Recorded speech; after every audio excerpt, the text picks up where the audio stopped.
अस्सलामु अलैकुम वरहमतुल्लाहि वबरकातुह।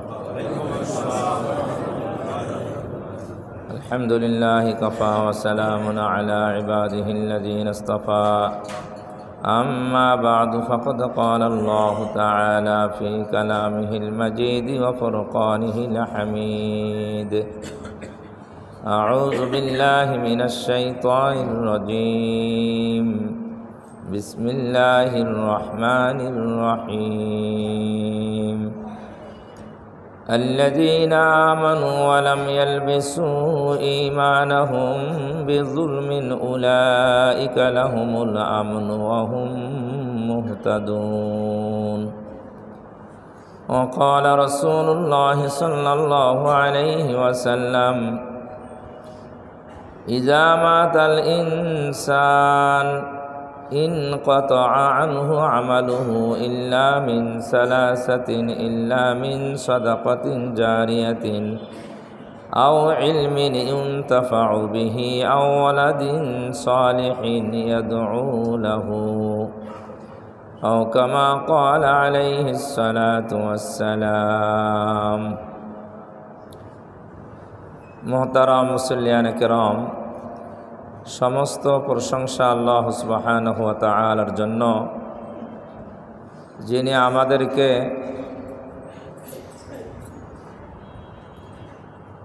এই পৃথিবীতে দ্বীনি এবং দুনিয়াবি যত নিয়ামত রয়েছে, সমস্ত নিয়ামতের মধ্যে সর্বশ্রেষ্ঠ নিয়ামত হলো ঈমান। যেই মহান সত্তা আমাদেরকে ঈমান দান করেছেন, সেই মহান সত্তার দরবারে কালেমাতু শুকর আদায় করি, সকলেই পড়ি আলহামদুলিল্লাহ। অতঃপর অসংখ্য দরুদ ও সালাম অনন্তকাল পর্যন্ত বর্ষিত হোক আমাদের প্রাণ প্রিয় রাসূলের উপর, যিনি সারাটি জীবন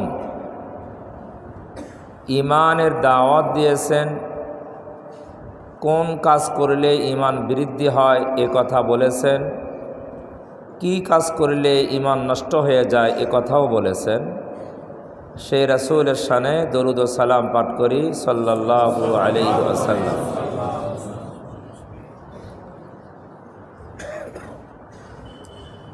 একটা হাদিসের মধ্যে আসছে, রাসূলুল্লাহ সাল্লাল্লাহু আলাইহি ওয়াসাল্লাম বলেন, এমন এক যুগ আসবে যে কোনো মানুষ সকালবেলা ঈমানদার থাকবে, সন্ধ্যায় সে বেঈমান হয়ে যাবে। আবার কোনো মানুষ সন্ধ্যায় ঈমানদার থাকবে, সকালবেলা সে বেঈমান হয়ে যাবে। এ কথার মর্ম হলো যে সকালে ঈমানদার, সন্ধ্যায় বেঈমান, এই দিনের মধ্যে তার কথাবার্তায়, তার চলাফেরায়, তার কাজে কর্মে এমন কিছু অঘটন ঘটে যাবে, যেই কাজ, যেই কথার দ্বারাই ঈমান কি হয়ে যাবে, নষ্ট হয়ে যাবে।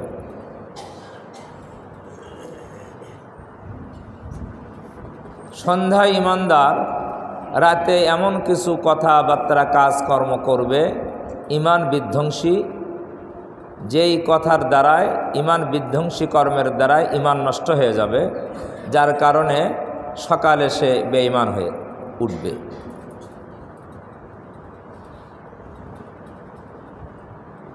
প্রত্যেক যুগেই ঈমান বিধ্বংসী ষড়যন্ত্র, ঈমান বিধ্বংসী কথাবার্তা ছিল, এখনও আছে, ভবিষ্যতেও থাকবে। এই জন্য ঈমানকে ধরে রাখা, নির্ভেজাল ঈমানকে ধরে রাখা, সঠিক ঈমানকে ধরে রাখা, এটা অনেক বড় চ্যালেঞ্জ, অনেক বড় চ্যালেঞ্জ। আমরা বুঝতেই পারবো না যে আমার ঈমান আছে না চলে গেছে। অনেক মানুষের শরীরে ডায়াবেটিস আছে, মাপে না, অনুভবও করে না, পরীক্ষা নিরীক্ষাও নাই। অন্য কোনো রোগের চিকিৎসা করতে গিয়েছে, ডাক্তার পরীক্ষা দিয়েছে, সব পরীক্ষার মধ্যে ডায়াবেটিক্স পরীক্ষাও দিছে। তো পরীক্ষায় ধরা পড়ছে ডায়াবেটিস কি আছে, কিন্তু এতদিন তার জানা ছিল না। এরকম হয় না? হয় না? হয়। তার যে ডায়াবেটিক্স আছে সে জানে না, তার কোনো সিমটমও নেই, সে বোঝেও না, কিন্তু পরীক্ষা করতে গিয়ে কি ধরা পড়ছে। এখন পরীক্ষা করতে গিয়ে ধরা পড়লে ওই ব্যক্তির চিন্তা বাড়বে না কমবে? বাড়বে। এখন ডায়াবেটিস থেকে আত্মরক্ষার ডাক্তারের পরামর্শ নিবে কি নেবে না? নেবে। আমাদের অনেকের অবস্থা এমন যে আমাদের কথাবার্তায়, কাজে কর্মে, চিন্তা চেতনায় ঈমান কি হয়ে গিয়েছে? নষ্ট হয়ে গিয়েছে। কিন্তু আমাদের ধারণাই নাই আমার কি হয়েছে, ঈমান নষ্ট হয়েছে। আমি আমাকে সুস্থ ঈমানদারি মনে করতেছি। ডায়াবেটিক্স পরীক্ষার জন্য ডাক্তারের কাছে গেলে পরীক্ষা নিরীক্ষা করা সম্ভব ডায়াগনস্টিক সেন্টারে। তো ঈমান যে চলে গিয়েছে এর পরীক্ষা কোন ডায়াগনস্টিক সেন্টারে হবে? আছে যে আপনি যা পরীক্ষা করবেন, দেখেন তো ডাক্তার সাহেব আমার ঈমান কি চলে গেছে না আছে? কেমনে পরীক্ষা করবেন? আল্লাহ আমাদেরকে বোঝার তৌফিক দান করে। ঈমান চলে গিয়েছে, পৃথিবীর কোনো ডায়াগনস্টিক সেন্টারে এটা পরীক্ষা নিরীক্ষায় ধরা পড়বে না। ঈমান যে চলে গিয়েছে এটা ধরা পড়বে প্রকৃত ঈমানদার যারা তাদের সহবতে গেলে। প্রকৃত ঈমানদার যারা, প্রকৃত আল্লাহওয়ালা যারা, তাদের সহবতে গেলে ঈমান যে আপনার চলে গিয়েছে ধরা পড়বে। কেমনে? আপনার কথায়, আপনার বার্তায় ওই প্রকৃত ঈমানদার বুঝতে পারবে যে আপনার এই কথার দ্বারা, এই আকীদার দ্বারা, এই দর্শনের দ্বারায় আপনার ঈমান নষ্ট হয়ে গিয়েছে। এই জন্য ঈমানের পরীক্ষাগার হলো হক্কানি পীর মাশায়েখ, হক্কানি ওলামায়ে কেরামের সোহবত। আমরা কি কোনোদিন এই নিয়তে হক্কানি ওলামায়ে কেরামের কাছে গিয়েছি বা বলেছি যে হুজুর আমি তো এইরকম বিশ্বাস লালন করি, আমি এইরকম বিশ্বাস কি করি, লালন করি, দেখেন তো এই বিশ্বাস লালন করার দ্বারায় ঈমান আছে না চলে গিয়েছে? যেমন একটা উদাহরণ দেই, ঢাকার কোনো একজন এমপি প্রার্থী সে তার কোনো একটা বক্তব্যে বলছে যে পুরুষেরা 4টে বিয়ে করতে পারবে। আমরা কি পুরুষদেরকে এই অনুমতি দিয়েছি? শোনেন নাই আপনারা? হ্যাঁ, অনেকেই শোনেন নাই।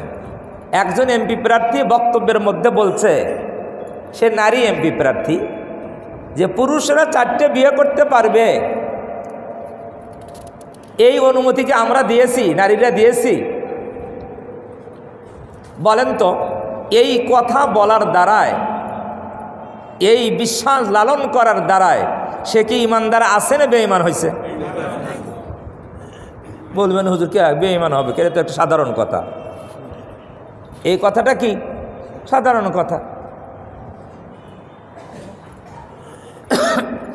আমরা যারা এই বিষয়ে জানি না তাদের কাছে সাধারণ হতে পারে, কিন্তু ঈমান আছে কি না এই বিষয়ে যারা বিজ্ঞ তাদের কাছে এই কথা সাধারণ কথা নয়। কেন? এই কথাটা কোরআন বিরোধী। এই কথাটা কি বিরোধী? কোরআন বিরোধী কথা যদি কেউ বলে তার ঈমানকে থাকে না চলে যায়? হ্যাঁ, ঈমান চলে যায়, ঈমান থাকে। কোরআন বিরোধী কথা বলবেন কিভাবে কোরআন বিরোধী? সূরা নিসার প্রথম পৃষ্ঠার শেষের দিকে আছে, ফানকিহু মা তাবা লাকুম মিনান নিসাই মাসনা ওয়া সুলাসা ওয়া রুবা'। এই কথাটা কার? আল্লাহ। আল্লাহ বলেন, ও দুনিয়ার পুরুষেরা, ফানকিহু, তোমরা বিবাহ করো। কে বলছে? ফানকিহু মা তাবা লাকুম মিনান নিসা, মহিলাদের মধ্য থেকে, নারীদের মধ্য থেকে যাদের পছন্দ হয় তাদেরকে কি করো? মাসনা, 2 জন। কয়জনকে বিবাহ করো? ওয়া সুলাসা অথবা 3 জন, ওয়া রুবা অথবা এই 4, 2, 3, 4 কথা কে বলছে? এরপরে আল্লাহ বলেন এই 2 অথবা 3 অথবা 4 জন বিবাহ করো। এই বিবাহ 2, 3, 4 করে যদি তোমরা সমতা রক্ষা করতে আশঙ্কা করো, ইনসাফ করতে আশঙ্কা করো, তাহলে ফাওয়াহিদা, একটা বিবাহ করো। কয়টা? একটা। তাহলে 4টা 2, 3, 4-এর বিবাহের অনুমতি দিয়েছে কে? আল্লাহ। এখন যদি আপনি বলেন পুরুষদেরকে, এও পুরুষেরা তোমরা 4টা বিবাহ করছো, আমরা কি তোমাদের অনুমতি দিছি? ওই মহিলার অনুমতি লাগবে? অনুমতি দিয়েছেন কে? মহান স্রষ্টা অনুমতি দিয়েছেন। তাহলে ওই মহিলাকে এটি জানে না জানে না? হ্যাঁ, আল্লাহর কোরআনের বিরোধী কথা যদি কেউ জেনে বলে অথবা না জেনে বলে, তাহলে দুটোটাই সমান অপরাধ। জানলো না কে? কোরআনের কথা না জেনে বলবে কেন? এটা অপরাধ না? অপরাধ। তাহলে এইভাবে অজান্তে ইমান বিধ্বংসী কথা, ইমান বিরোধী কথা, কোরআন বিরোধী কথা, সুন্নাহ বিরোধী কথা আমরা অনেকেই বলে ফেলি। এই জন্য আল্লাহ রসুল বলেছেন সকালে ইমানদার, বিকালে কি? বেঈমান। বিকালে ইমানদার, সকালে কি? বেঈমান। ওর ইমান বিধ্বংসী কথা বলে ফেলছে, বিশ্বাস লালন করছে, সে বুঝতেই পারে নাই। এই বিষয়টা একটু পরিষ্কার হওয়া দরকার যে আল্লাহ যেখানে 2, 3, 4-এর বিবাহের কথা বললেন, তা আমরা যারা এখানে আসি, বিবাহ করেছি, আমরা তো অধিকাংশই একটাই বিয়ে করছি। তা আমরা তো আল্লাহর হুকুম এখানে অমান্য করছি, ঠিক কি না? তাহলে তো আমরা গুনাহগার। আল্লাহর কোরআন এই জন্য বুঝতে হয় শিক্ষকের মাধ্যমে। কার মাধ্যমে? শিক্ষকের মাধ্যমে। নিজে নিজে যদি কোরআন গবেষণা করে, তাহলে এমন কিছু পরিস্থিতি কায়েম হবে যা সলফে সালেহিন, সাহাবায়ে কেরাম, তাবেঈন, মুহাদ্দিসিনে কেরাম, মুফাসসিরিনে কেরাম রসুলের যুগ থেকে আজ থেকে ধারাবাহিকভাবে যেই দর্শন, যেই বিশ্বাস ধারাবাহিকভাবে চলে আসতেছে, আমি যদি নিজে নিজে কোরআন ব্যাখ্যা করার চেষ্টা করি, তাহলে পুরা যেই সিলসিলা চলে আসতেছে সকলের বিরুদ্ধে চলে যাবে। সকলের বিরুদ্ধে গেলে সেটা ঠিক হবে না ব্যাঠিক হবে? হ্যাঁ, ব্যাঠিক হবে। আমার কাছে আশ্চর্য লাগে, বাংলাদেশের একজন বয়স্ক একজন আলেম, সে ইদানিং তার ইউটিউবে বেশ কিছু বয়ান আসতেছে, সে সাহাবীদের সমালোচনা নিয়ে দলিল প্রমাণ পেশ করতেছে, কোরআনের আয়াত দিয়ে দলিল প্রমাণ পেশ করতেছে যে সাহাবাদের সমালোচনা করা যাবে। আস্তাগফিরুল্লাহ বলেন। সাহাবীদের সমালোচনা করা, এটা তার যুক্তি দিয়ে কোরআনকে তার মতো করে ব্যাখ্যা করে বলতেছে এটা আল্লাহ নিষেধ করেছেন, রসুল নিষেধ করেছেন। সাহাবীদের সমালোচনা করা যাবে? হ্যাঁ, সাহাবীদের ব্যাপারে বলা হয়েছে কোরআন শরীফে অনেক জায়গায়, ফাইন আমানু বিমিসলি মা আমানতুম বিহি ফাকাদ ইহতাদাও। সাহাবীরা বাদে অন্যদেরকে আল্লাহ বলেন, তারা যদি, ও সাহাবীরা তোমাদের মতো ঈমান আনে, ফাইন আমানতুম বিমিসলি মা আমানতুম বিহি, তারা যদি তোমাদের মতো, সাহাবীরা তোমাদের মতো ঈমান আনে, ফাকাদ ইহতাদাও, তাহলে তারা হেদায়েত পাবে।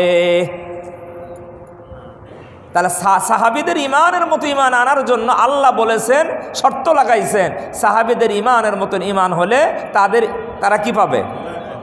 তাহলে সাহাবীরা ইমানের মাপকাঠি। সাহাবীরা কি? ইমানের মাপকাঠি। তাহলে সাহাবীদের সমালোচনা করা যাবে? যাবে না। সেই আলেম কোরআন দিয়ে, কোরআনের অপব্যাখ্যা করে যুক্তি পেশ করতেছে। আমি যদি বলি আপনি যে কোরআনের যে আয়াতগুলো পেশ করতেছেন ওগুলা তো অপব্যাখ্যা, এই আয়াতটা কেন বলেন না? আমি যে আয়াতটা বললাম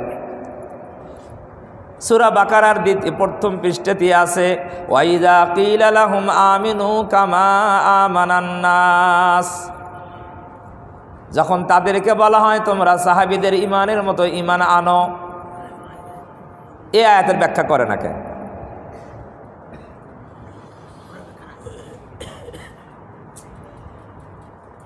সাহাবীদের ব্যাপারে আল্লাহ বলেছেন রাদিয়াল্লাহু আনহুম ওয়া রাদু আন, সাহাবীদের প্রতি আল্লাহ রাজি এবং খুশি হয়ে গিয়েছেন, সাহাবীরাও আল্লাহর প্রতি খুশি আর রাজি। আল্লাহ যাদের উপরে রাজি আপনি তাদের সমালোচনা করেন, তাহলে আপনি সমালোচনা করেন তার অর্থ হলো আপনি তাদের উপরে কি নন? রাজি নন, খুশি নন, এই জন্য তো সমালোচনা করেন। আল্লাহ তার উপরে রাজি আর আপনি তার উপরে কি নন? রাজি নন। এখন বলেন তাহলে এই লোকের অবস্থা কি? এ কি শুধু নিজের ঈমান নষ্ট করতেছে না পুরা জাতির ঈমান নষ্টের জন্য আহ্বান করতেছে? পুরা জাতির ঈমান নষ্টের জন্য আহ্বান করতেছে। কোরআনের অপব্যাখ্যা করে যে সাহাবীদের সমালোচনা করা যাবে। একটা আকীদার কথা, ঈমানের কথা বলি। সমস্ত নবী রাসূলগণ আদম থেকে মুহাম্মদুর রাসূলুল্লাহ পর্যন্ত, এটা আকীদার কথা, ঈমানের কথা। সমস্ত নবী রাসূলগণ নিষ্পাপ। কি? নবুয়ত প্রাপ্তির আগেও নিষ্পাপ, নবুয়ত প্রাপ্তির পরেও নিষ্পাপ।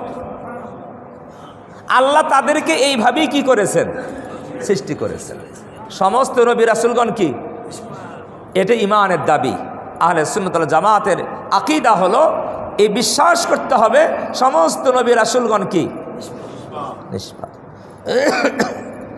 2 নম্বর, সাহাবীদের ব্যাপারে ঈমান কি, আকীদা কি?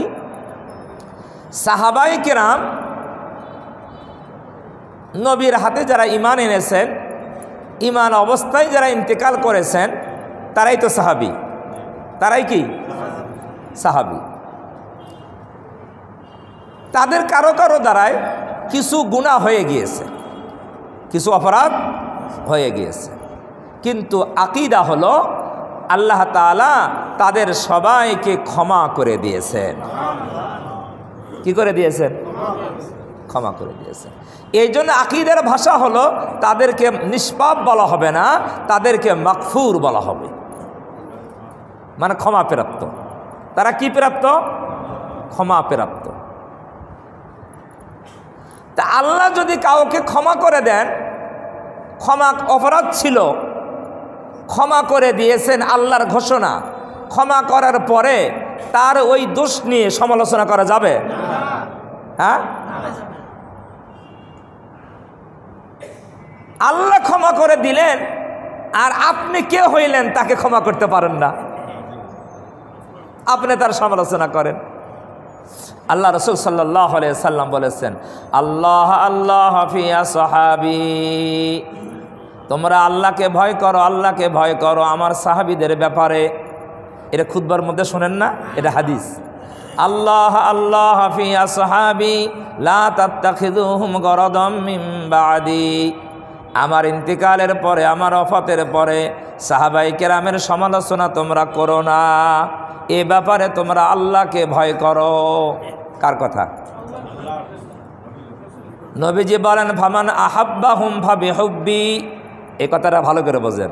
ফামান আহাব্বাহুম ফাবিহুব্বি, যে ব্যক্তি সাহাবায়ে কেরামকে ভালোবাসে, ফাবিহুব্বি, সে আমাকেই ভালোবাসে। নবী বলতেছেন যে সাহাবায়ে কেরামকে ভালোবাসে সে আমাকেই ভালোবাসে। ওমান আবগাদাহুম ফাবিবুগদি, যে সাহাবায়ে কেরামকে মন্দ জানে সে আমাকেই মন্দ জানে। তা নবীকে মন্দ বলে সে নবীর উম্মত হতে পারবে? সাহাবায়ে কেরাম হলো নবীজির এই কথা। অন্য হাদিসের মধ্যে রাসূল সাল্লাল্লাহু আলাইহি সাল্লাম বলেন, লা তাসুব্বি আসহাবি, ও আমার উম্মতেরা, আমার সাহাবীদের ব্যাপারে কোনো গালিগালাজ তোমরা করো না।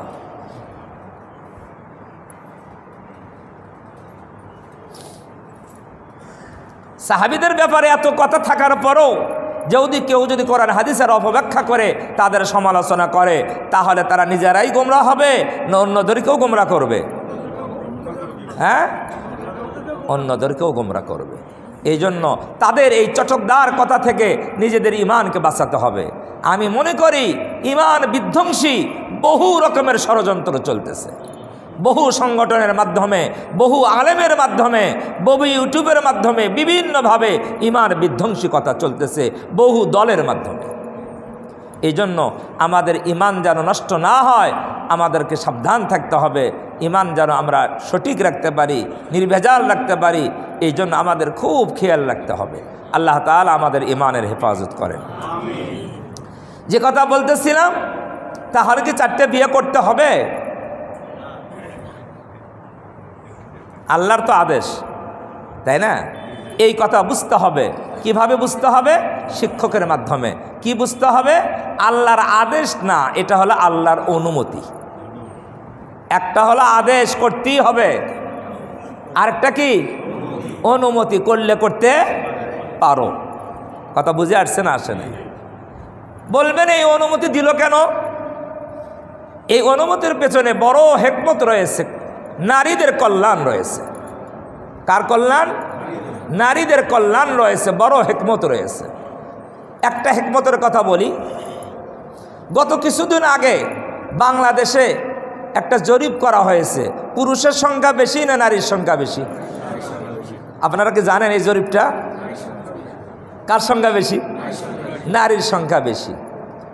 কয়েক লক্ষ নারীর সংখ্যা কি বেশি। দেখেন আল্লাহর হিকমত কি। যদি একের অধিক বিবাহ করা কি হয়? নিষেধ হয়, হারাম হয়, তাহলে নারীদের প্রতি অনুগ্রহ হবে? তাহলে তো একটা একটা বিয়ে হয়ে গেল। যাদের বিয়ে হলো না, নারীর সংখ্যা বেশি, তারা স্বামী পাবে কোথায়? তাদের স্বামীর দরকার আছে না নাই? তাহলে একাধিক বিবাহের অনুমতি দিয়ে, এটা আদেশ না, করতেই হবে অনুমতি, অনুমতি দিয়ে আল্লাহ তাআলা নারীদের প্রতি অনুগ্রহ করেছেন। কথা বুঝতে পারছেন না পারেন নাই? এক। 2 নম্বর, কোনো সময় যদি কোনো মুসলিম এলাকায়, মুসলিম দেশে অমুসলিমদের সাথে যুদ্ধ হয়, কোনো সময় কোনো অমুসলিম দেশে অমুসলিমদের সাথে মুসলমানদের যুদ্ধ হয়, সেই যুদ্ধে যদি হাজার হাজার লক্ষ লক্ষ মুসলমান পুরুষরা শহীদ হয়ে যায়, কি হয়ে যায়? শহীদ হয়ে যায়, তাহলে মুসলমান পুরুষদের স্ত্রীরা বিধবা হবে না? হবে কি হবে না? তাহলে অনেক হাজার হাজার লক্ষ লক্ষ মহিলা মুসলমান নারীরা বিধবা হয়ে যাবে। তাহলে তাদের যদি, যাদের স্ত্রী আছে তাদের যদি বিবাহের অনুমতি না দেওয়া হয়, তো এদেরকে বিধবাই থাকতে হবে। তাহলে একাধিক বিবাহের অনুমতি দিয়ে নারীদের কল্যাণ করা হয়েছে। আল্লাহ তো বহুত বড় হিকমতওয়ালা, মহাজ্ঞানী আল্লাহ। আল্লাহর জ্ঞান কত বড়, এটা আমরা কল্পনাই করতে পারবো না। কথা বুঝছেন না বোঝেন নাই? তাহলে যে এমপি প্রার্থী, সংসদ প্রার্থী যে নারী বলল যে আমরা কি অনুমতি দিয়েছি, অনুমতি কি তার নেওয়া লাগবে? সে অনুমতি দেওয়ার কে? ইসলামের অনুমতি দেওয়ার সে কে? তার এই অধিকার কে দিয়েছে অনুমতি দেওয়ার? আমি তো মনে করি এই নারীর আকীদা তাসলিমা নাসরিনের চেয়েও খারাপ।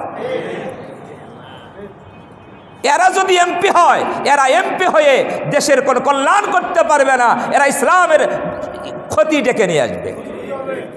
এরা ইসলামের এই আকীদা, এই বিশ্বাসের নারী পুরুষেরা যদি সংসদে যায়, সংসদ সদস্য হয়, এরা এই দেশের কোনো কল্যাণ বয়ে আনতে পারবে না। ইসলামের পক্ষে কথা বললে কল্যাণ হয় না বিপক্ষে কথা বললে কল্যাণ হয়? হ্যাঁ, এরা ইসলামের বিপক্ষে চলে গিয়েছে, নিজেদের ইমানকে নষ্ট করতেছে, জাতির ইমানকে ওরা নষ্ট করবে। এই জন্য আমাদের সকলকে সাবধান থাকতে হবে, এই রকম ইমান বিধ্বংসী ষড়যন্ত্রকারী এরা যেন সংসদে যেতে না পারে। সে যে দলেরই হোক, সে যে দলেরই হোক। দল বড় কথা নয়, ব্যক্তি বড় কথা। কথা বুঝে আসছে না আসে নাই? তাহলে আমি বলতেছিলাম যে আল্লাহ তাআলা অনুমতি দিয়েছেন, আদেশ করেন নাই করতেই হবে এমনটা নয়। আর অনুমতি দেওয়ার পেছনে কি আছে? হিকমত আছে।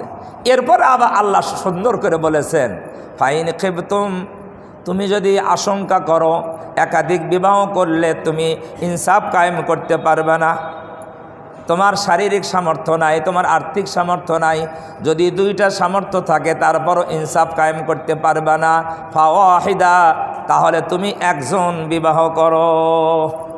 আল্লাহর বিধান কত সুন্দর! আল্লাহর বিধান কত সুন্দর।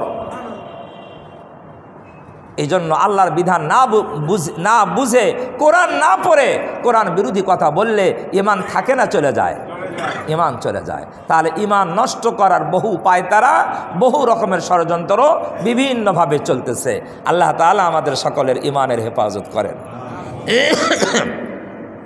আমি যে আয়াত পড়েছি আজকে সূরা আনআমের ৮২ নম্বর আয়াত, সূরা আনআমের ৮২ নম্বর আয়াত।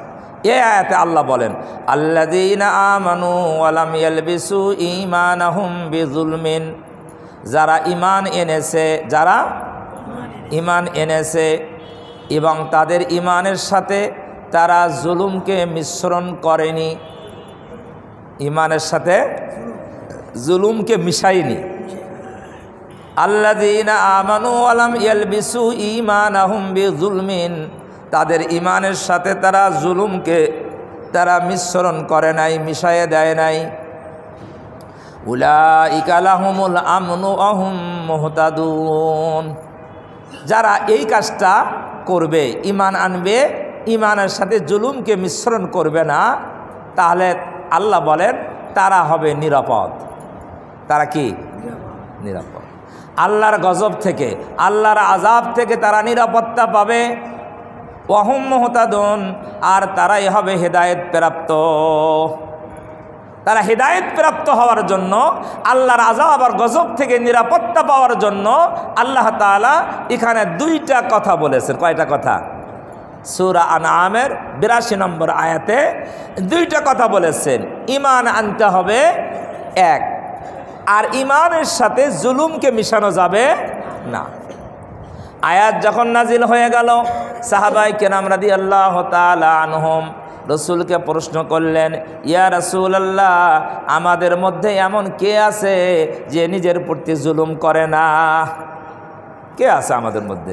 এমন লোককে খুঁজে পাওয়া যাবে যে নিজের প্রতি জুলুম করে না? বলবেন, হুজুর নিজের প্রতি জুলুমের অর্থ কি? নিজের প্রতি জুলুমের অর্থ হলো গুনাহের কাজ করার অর্থই হলো নিজের প্রতি কি করা? জুলুম করা। তাই এমন মানুষকে সমাজে পাওয়া যাবে যে গুনাহ করে না? পাওয়া যাবে? পাওয়া যাবে না। তাহলে গুনাহ করার অর্থই হলো নিজের প্রতি জুলুম করা। সাহাবায়ে কেরাম বললেন, ইয়া রাসূলুল্লাহ, এমন মানুষ কি আছে যে নিজের প্রতি জুলুম করে না? এমন মানুষকে পাওয়া যাবে? সাহাবায়ে কেরামের আশঙ্কা হলো, ঈমান আনার পরে নিজের প্রতি যারা জুলুম করে তারা তো ঈমানের সাথে জুলুমকে কি করলো? মিশাইয়ে দিল। আর জুলুম যদি মিশাইয়ে দেয় তাহলে তো তারা আযাব থেকে নিরাপত্তা পাবে না, তারা হেদায়েতও পাবে না। কারণ জুলুম থেকে ঈমানকে যারা বাঁচাবে তারাই নিরাপত্তা পাবে, তারাই কি পাবে? হেদায়েত পাবে।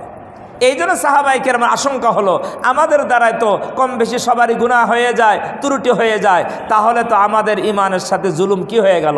মিশে গেল। এখন আমরা তো নিরাপত্তাও পাবো না, এমনি হেদায়েতও পাবো না। উপায় হবে কি? রাসূলুল্লাহ সাল্লাল্লাহু আলাইহি ওয়াসাল্লাম সাহাবাদের প্রশ্নের জবাবে বললেন, ও সাহাবায়ে কেরাম, এখানে জুলুমের অর্থ সাধারণ গুনাহ নয়, জুলুমের অর্থ সাধারণ কোনো জুলুম নয়, এখানে জুলুমের অর্থ হলো শিরক। কি জুলুমের অর্থ কি? দেখছেন, শব্দ হলো জুলুম, অর্থ কি? শিরক। এখানে শাব্দিক অর্থ জুলুমের অর্থ জুলুম না, অত্যাচার নয়, গুনাহ নয়। এখানে জুলুমের অর্থ হলো শিরক। নবীজি সাল্লাল্লাহু আলাইহি ওয়াসাল্লাম এই কথা বুঝাইতে গিয়ে বললেন, পূর্বে যুগের একজন বুজুর্গ ছিলেন, একজন আল্লাহওয়ালা ছিলেন, তার নাম ছিল লোকমান হাকিম। কি নাম? নাম শোনেন নাই? লোকমান হাকিম নামে একটা সূরাই আছে, সূরা লোকমান। 21 পারার মধ্যে একটা সূরা আছে, সূরা লোকমান। লোকমান আল্লাহর একজন প্রিয় বান্দা ছিলেন। মুফাসসিরিনে কিরাম বলেন, উনি কোনো নবী ছিলেন না, আল্লাহর ওলি ছিলেন, অনেক বড় বুজুর্গ ছিলেন। ওনার এত ভালো ভালো কাজ উনি করেছেন, জাতির সামনে এত সুন্দর সুন্দর কথা বলেছেন, এত ওনার সন্তানদেরকে, পরিবারকে এমন সুন্দর করে কথা বলেছেন। এই জন্য আল্লাহ তাআলা তার নামে সূরা নাজিল করে তার কথাগুলোকেও মুসলমানদেরকে জানাইয়ে দিয়েছেন। তার কথার মধ্যে একটা কথা হলো, ওয়াইদ ক্বালা লুকমানু লিবনিহি ওয়া হুয়া ইয়াইযুহু। আল্লাহ রাব্বুল আলামিন বলেন, লোকমান আলাইহিস সালাতু ওয়াস সালামের ওই সময়কার কথা স্মরণ করুন হে আমার নবী। ওয়াইদ ক্বালা লোকমানু লিবনিহি ওয়া হুয়া ইয়াইযুহু, যখন লোকমান আলাইহিস সালাতু ওয়াস সালাম তার সন্তানকে উপদেশ দিতে গিয়ে বললেন, সন্তানকে উপদেশ, আমরা সন্তানকে উপদেশ দেই তো দেই, হ্যাঁ, সন্তানকে পরিবার পরিজনকে উপদেশ দিতে হবে। এটা লোকমান আলাইহিস সালাতু ওয়াস সালামের কথা।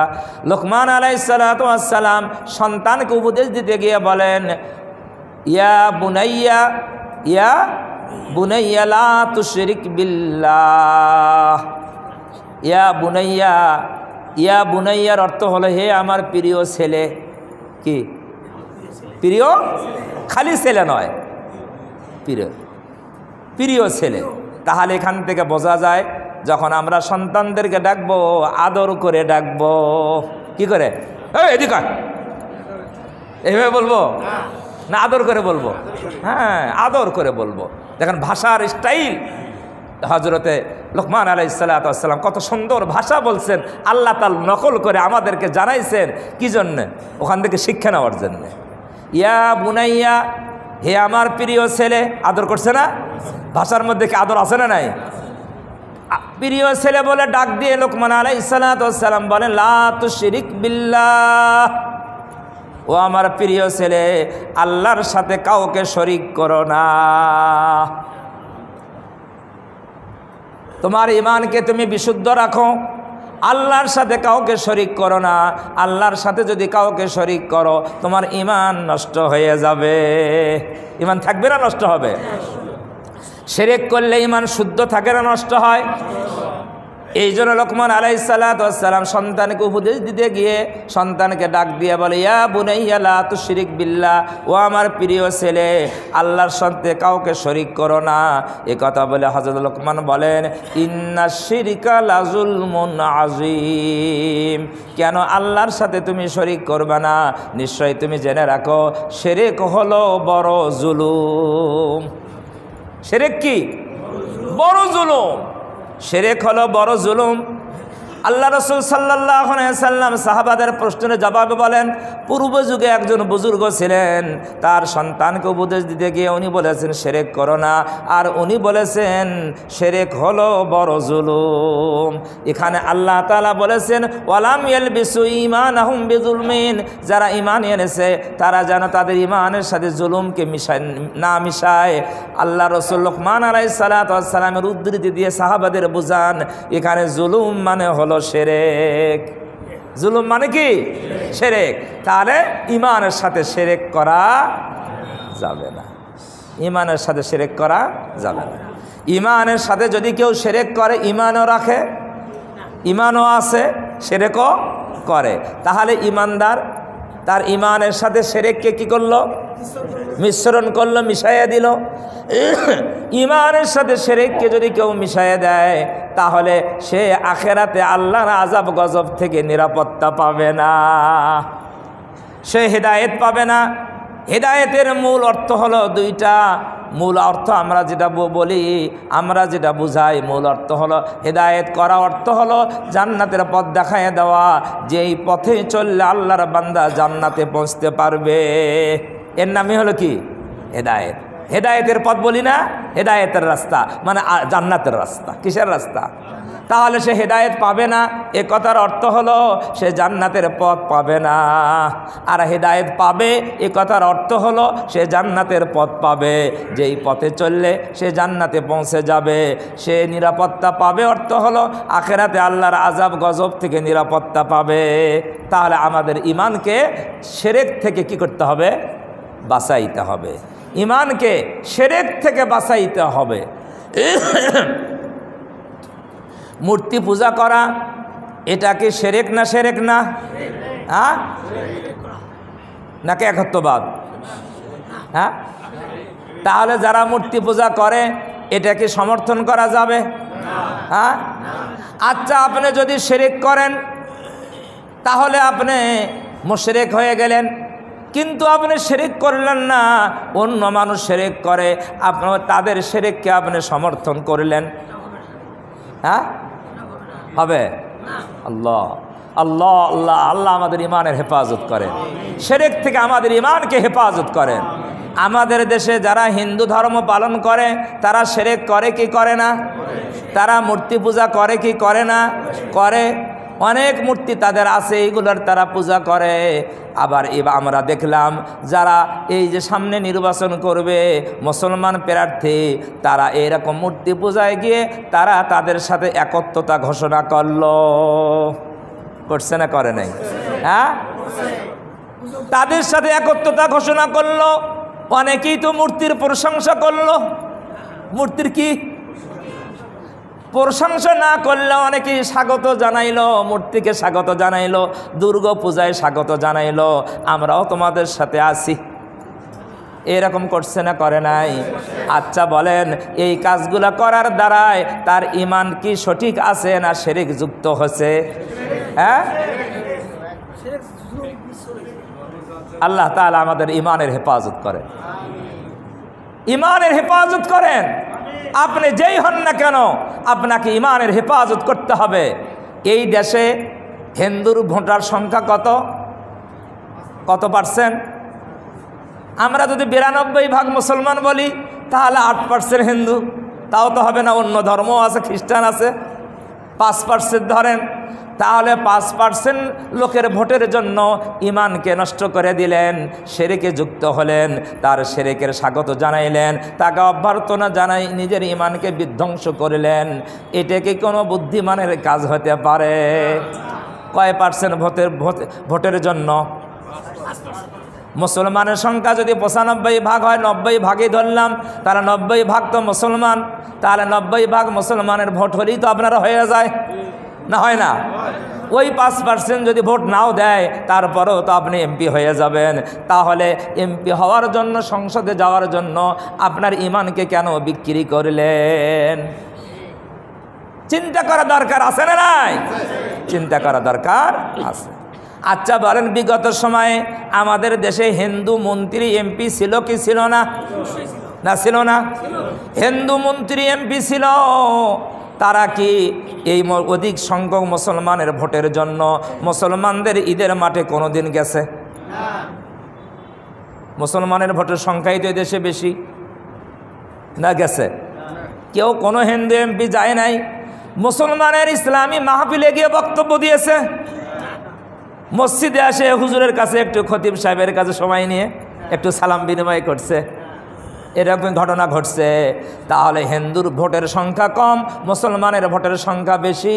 ওই হিন্দু তারপরেও মুসলমানের কাছে তার উপাসনালয়ে যায় না, তার ঈদগাহে যায় না, তার তাফসির মাহফিলে যায় না। তাদের ভোটের সংখ্যা কম হওয়ার পরও মুসলমানের কাছে এইভাবে যায় না। আর তোমার ভোটের সংখ্যা বেশি, মুসলমানের সংখ্যা বেশি, তারপরেও তুমি তাদের মন্দিরে যাও। কথা ঠিক রে ব্যাঠি? খুব নিরপেক্ষভাবে চিন্তা করবেন, নিরপেক্ষভাবে চিন্তা করবেন এই কাজগুলোর দ্বারায় ইমানকে চলে যাচ্ছে না আমরা শিরকের সমর্থন করতেছি? হ্যাঁ, শিরক করার শিরকের সমর্থন করার মধ্যে কোনো পার্থক্য নাই, না আছে? চুরি করা আর চুরির সমর্থন করা এর মধ্যে কোনো পার্থক্য? দুর্নীতি করা আর দুর্নীতির সমর্থন করা এর মধ্যে কোনো পার্থক্য নাই, না আছে? সমান। আবার তাদের পক্ষে কেউ সাফাইও গাইতেছে, ঠিকই আছে। আল্লাহ তাআলা আমাদের বোঝার তৌফিক দান করেন। আল্লাহ বললেন, আল্লাযীনা আমানু ওয়া লাম ইয়ালবিসু ঈমানাহুম বিযুলমিন, যারা ঈমান এনেছে তারা যেন তাদের ঈমানের সাথে শিরককে মিশ্রণ না করে। শিরককে মিশ্রণ করা যাবে না। শিরক কত বড় পাপ! শিরক কত বড় পাপ! কোরআন শরীফে আল্লাহ বলেন, ইন্নাহু মান ইউশরিক বিল্লাহ, ইন্নাহু মান ইউশরিক বিল্লাহ, যে ব্যক্তি আল্লাহর সঙ্গে কাউকে শরীক করবে, ফাকাদ হাররামাল্লাহু আলাইহিল জান্নাহ, আল্লাহ তার জন্য জান্নাত হারাম করে দেন। যে ব্যক্তি শিরক করে, ফাকাদ হাররামাহুল্লাহু আলাইহিল জান্নাহ, আল্লাহ তার জন্য জান্নাতকে কি করে দেন? হারাম করে দেন। জান্নাত তার জন্য হারাম। একেবারে হারাম। শিরক যে করবে তার জন্য জান্নাত কি? সে জান্নাতে যাইতে পারবে না। তার কোথায় যাবে? আল্লাহ তাও বলে দিয়েছেন, ওয়া মাওয়াহুন নার, তার ঠিকানা কি? জাহান্নাম। শিরক করবে তো জান্নাত হারাম হয়ে যাবে, তার ঠিকানা হবে কি? জাহান্নাম। বলবেন জাহান্নাম ঠিকানা আল্লাহ করে দিল। আমাদের দলের অনেক লোকজন আছে, কি আছে? আমরা বড় দল, অনেক লোকজন আছে, সুপারিশ করবে, কি করবে? সাহায্য করবে টাকা পয়সা দিয়ে। আল্লাহ তাও বলে দিন, ওমা লিজ জালিমিনা মিন আনসার, এই একই আয়াতের অংশ, ওমা লিজ জালিমিনা মিন আনসার, এই শিরককারী জালেমদের কোনো সাহায্যকারী থাকবে না, কেউ সাহায্য করতে পারবে না, কারো সাহায্য ওখানে করার কোনো ক্ষমতাই থাকবে না আল্লাহর দরবারে।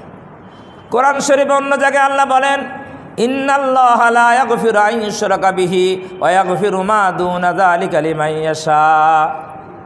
আল্লাহ তাআলা বলেন, নিশ্চয় আল্লাহ তাআলা শিরক গুনাহকে ক্ষমা করবেন না। লা ইয়াগফিরু আন ইউশরাকা বিহি, শিরক যে করবে আল্লাহর সাথে, আল্লাহ শিরক ক্ষমা করবেন না। ওয়া ইয়াগফিরু মা দুনা যালিকা লিমান ইয়াশা, শিরক ছাড়া অন্য কোনো গুনাহ যদি কেউ করে আল্লাহ ইচ্ছা করলে তা ক্ষমা করে দিবেন। আমার অনেক লম্বা কথা বলার ইচ্ছে ছিল, সময় কম। শিরক মুক্ত, কুফর মুক্ত, নিফাক মুক্ত ঈমান নিয়ে যদি কেউ কবরে যায়, ঈমান আছে কিন্তু ঈমানটা শিরক যুক্ত নয়, কুফর যুক্ত নয়, নিফাক যুক্ত নয়, ঈমানটা তার সঠিক, কিন্তু আমল কম ছিল। কি ছিল? আমল কম ছিল।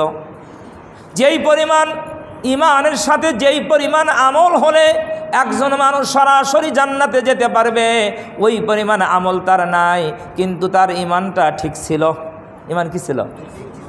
ঈমান ছিল, ঈমানের সাথে শিরক কুফর নিফাক ছিল না, ঈমানটা নষ্ট হয় নাই, তবে ঈমানটা দুর্বল ছিল। কি ছিল? ভালো করে বুঝবেন, ঈমানটা দুর্বল ছিল কিন্তু ঈমান নষ্ট হয় নাই, আমল তার কম ছিল। যেই পরিমাণ আমল হলে, ঈমানের সাথে যেই পরিমাণ আমল হলে সরাসরি জান্নাতে যাবে, ওই পরিমাণ আমল ছিল না। এমন ব্যক্তি যদি আমল কম নিয়ে ঈমান নিয়ে কবরে যায়, আর কবরে যাওয়ার আগে যদি 3টা কাজ করে যেতে পারে, কয়টা কাজ? কয়টা কাজ? 3টা। এই কথায় হাদিসের মধ্যে আল্লাহর নবী বলেন, মানুষ যখন মারা যায় তার আমল বন্ধ হয়ে যায়, তবে 3টা আমল তার জারি থাকে। কয়টা আমল? ইল্লা মিন সালাসাতিন, ইল্লা মিন সাদাকাতিন জারিয়াতিন। 1 নম্বর হলো সদকায়ে জারিয়া। একজন মানুষের ঈমান আছে, নষ্ট হয় নাই, আমলটা জান্নাতে যাওয়ার পরিমাণ আমল তার কম ছিল, কিন্তু এই মানুষটা ইন্তেকালের আগে সদকায়ে জারিয়া করে গিয়েছে। কি? সদকায়ে জারিয়া। মসজিদ মাদ্রাসায় জনকল্যাণমূলক কাজে এমন সদকা করেছেন, এই সদকা যেই জায়গায় করেছে ওই জায়গা, ওই কল্যাণমূলক কাজ পৃথিবীতে যতদিন থাকবে সেই ততদিন কবরে শুয়ে শুয়ে সব পাইতে থাকবে। সব সদকায়ে জারিয়া, কল্যাণমূলক কাজ, দ্বীনি কল্যাণ, দুনিয়াবি কল্যাণমূলক কাজ যেটা চলমান, এমন কাজে যেই সদকা করে, দান করে, ওই লোকটার আমল কম ছিল কিন্তু ঈমান ছিল। এই মানুষটা যদি মৃত্যুর আগে সদকায়ে জারিয়া করে যায়, তাহলে ওই যেখানে সদকায়ে জারিয়া করে গেল, ওই সদকার জায়গাটা যতদিন পর্যন্ত চলতে থাকবে ততদিন পর্যন্ত তার কবরে সওয়াব পৌঁছতে থাকবে। এখন বলেন, তার আমল কম ছিল। আমল কি ছিল? কম ছিল। ঈমান তার ছিল, সে সদকায়ে জারিয়া করে গিয়েছে। এখন তার মারা যাওয়ার পরে তার আমল নামায় সওয়াব যোগ হবে কি না? হ্যাঁ, সওয়াব যোগ হবে না? সওয়াব যোগ হইতে থাকবে, তার আমল নামায় সওয়াব যোগ হইতে থাকবে, যোগ হইতেই থাকবে, যোগ হইতেই থাকবে। মৃত্যুর সময় তার আমলের নেকির পরিমাণ ছিল কম, গুনার পরিমাণ ছিল বেশি, কিন্তু ঈমান ছিল। পরবর্তীতে সদকায়ে জারিয়া করে যাওয়ার কারণে কিয়ামত পর্যন্ত তার কবরে এই সদকায়ে জারিয়ার সওয়াব যেতে থাকবে, তার আমল নামায় সওয়াব যোগ হতে থাকবে। যোগ হতে হতে এই পরিমাণ সওয়াব যোগ হয়ে যাবে। মৃত্যুর সময় যেই পরিমাণ গুনাহ ছিল, সওয়াব ছিল কম, কম। কিয়ামতের দিন দেখা যাবে আল্লাহর বান্দার গুনাহ কম হয়ে গিয়েছে, তার সওয়াবের পরিমাণ বেশি হয়ে গিয়েছে, সওয়াবের পরিমাণ বেশি হয়ে গিয়েছে। এই সদকায়ে জারিয়া করে যাওয়ার কারণে সওয়াবের পরিমাণ বেশি হয়ে গিয়েছে। মৃত্যুর সময় কিন্তু সওয়াবের পরিমাণ কি ছিল? কম ছিল। ঈমান ঠিক থাকার কারণে, সদকায়ে জারিয়া করার কারণে, গুনার পরিমাণ বেশি থাকার পরেও মৃত্যুর সময় সদকায়ে জারিয়া করার কারণে কিয়ামতে যখন উঠবে তার সওয়াবের পরিমাণটা কি হয়ে যাবে? বেশি হয়ে যাবে। আল্লাহর বান্দা এই সওয়াব আর ঈমান নিয়ে সরাসরি আল্লাহর জান্নাতে চলে যাবে। পক্ষান্তরে ঈমান যদি নষ্ট হয়ে যায়, ঈমানের সাথে যদি কুফর যুক্ত হয়, নিফাক যুক্ত হয়, শিরক যুক্ত হয়, তাহলে যতই সদকায়ে জারিয়া করেন না কেন, যতই ভালো কাজ করেন না কেন, আপনার যেহেতু ঈমান নষ্ট হয়ে গিয়েছে, আপনার আমলনামায় আর কোনো সওয়াব যোগ হবে না। তাহলে ঈমানকে শুদ্ধ রাখতে হবে না, হবে না? হ্যাঁ, এটা কি জরুরি না জরুরি নয়? অনেক বড় জরুরি। আমল যদি কমও থাকে, ঈমান যেন নষ্ট না হয়, ঈমান যেন নষ্ট না হয়। আমল যদি কমও থাকে তাও বাঁচার উপায় আছে, ঈমান যদি ঠিক থাকে।